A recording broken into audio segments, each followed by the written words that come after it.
said in my last statement, to bring a true, transparent, clear, and readable budget to the city. I think that would hold accountability throughout the other funds, the budgets.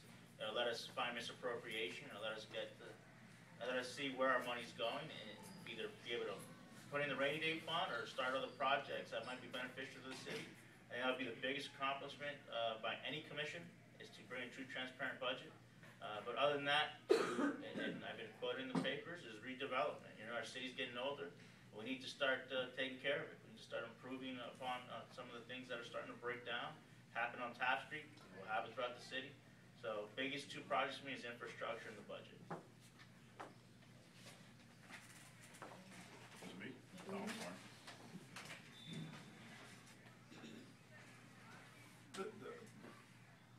There are a lot of issues that face our city.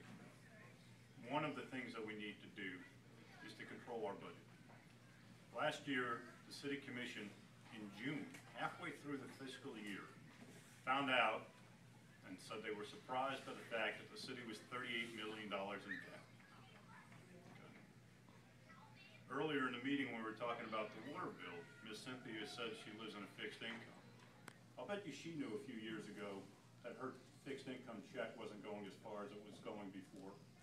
I'll bet you all knew that your home values weren't worth what they were back in 2005, 2006. And I'll bet every person in this room took steps to control their individual budgets to make sure that you live within your checks. How come the city commission didn't? How do you run a business, which is what the city is, a $337 million business, and not know you're $38 million in debt? So one of the things that I'll say 4 years from now, we will never be $38 million in debt again. I'll never be surprised about the finances of this city. I have the business background, the education background, and the training to make sure that those things never happen again.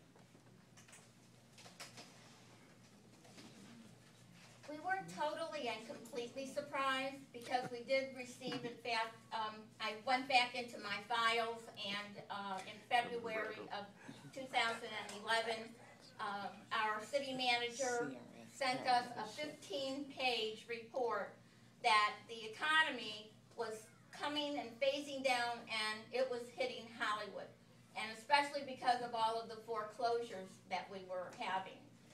So he estimated that we would be $9 million in the hole, and all of the things that he was going to do and put into place so that we would overcome that $9 million. Not 2.5 months later, we find out that those measures that he was going to take did not work. The projections were even higher, and that the projection for 2012 was even higher. So we had to take emergency action. We called financial urgency, which was the only way we would be able to control salaries, control the pension, control the cost that makes the city and the city's budget go into a hole.